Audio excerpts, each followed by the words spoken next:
Okay, what I'm doing is I don't have anything to go by to make the wrinkles in this pants leg over here. All I can do is use and work off of what this tone was set here. And so I'm just emphasizing the bagginess of the pants in between the legs. The pants are going to probably join a little bit more. Yeah, and in the photograph, I don't know if you can see it or not, but his pants are literally hanging loose on his waist, and they're held up only by this suspender here, these suspenders. And so it would put strain on the pants, which is why I'm putting some wrinkles going up, and it's going to actually go up to the where the suspenders attach. I've just got to figure out how to do it and make it not look so ridiculous, but it would clear out a lot of the wrinkles that would go across a lap of a tighter pair of pants. And there'd still be wrinkles in here, but they'd be kind of just impressed wrinkles from sitting and stuff like that. These are, like I said, loose pants, and so that it would just fit differently than a pair of tight pants. It just makes it more interesting, I think, in the long run for the piece. Right now, I'm experimenting with roughness instead of fine tuning it. I think there's something to be said for the rough finish on a bronze. It actually stimulates more of a in the mind, more of a action and movement than a fine-tuned pair of pants or sculpture. I'm a little more anal than this, but I'm working at not being so. And I kind of like the feeling. It's like doing something different that I've never done before, and taking a different road, and it makes it more exciting. We'll see if that excitement transfers into something worth looking at. What I'm thinking is heavy, like a bag pulled up from his bottom up, and it's being held up tight by the suspender. And I think I'm getting that. It's just, the more I looked at and see, a lot of it, what you're doing as a sculptor is interpreting what you see. And that's all I'm doing, is interpreting what I see. And then putting yourself into the geometrics of and the gravity and all the other stuff that goes into a sculpture.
as I work on this, I have a story going through my head behind this piece, and it's just developing in the clay, but it's also developing in my mind as well. And the story is this little boy comes out into the front yard, and he's wearing his dad's old Levi's from when he was a little kid. Now, cowboys who work on ranches and have families aren't always the richest people in the world. They're rich in a lot of things that thinking riches would never occur to people. Just having a good family and bringing up one's kids properly. He comes out in his dad's old pants, and his dad looks at him and says, "You got my old pants on there, son." And the little boy looks up to his dad and says, "Yeah, I do." "Why are you wearing my old pants? They're awful roomy on you." And his son says to him, "Because I want to be like you, Dad. I want to be like you." That's the story. Now I just have to write the rest of the paragraphs to go with it.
Alright, that's as far as I'm going to get today. I'm going to lower the sculpting stand a little bit and work on the upper part now for a little while and get the shirt, and I'll do that Monday.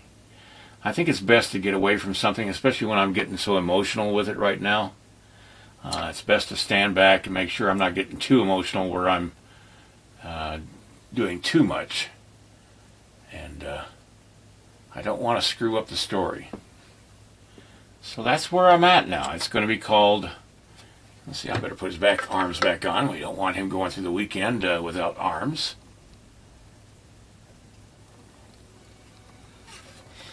There we go. But it's going to be called, right now, again, I've changed the title, as you heard. Or I Want to Be Like You, Daddy. That's the way. That's the title. I Want to Be Like You, Daddy.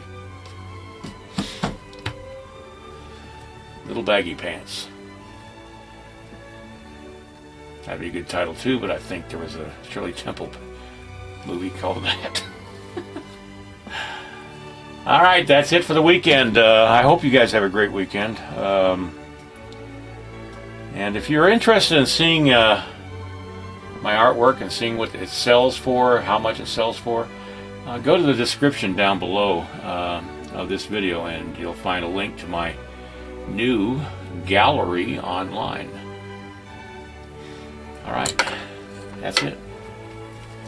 Have a great weekend.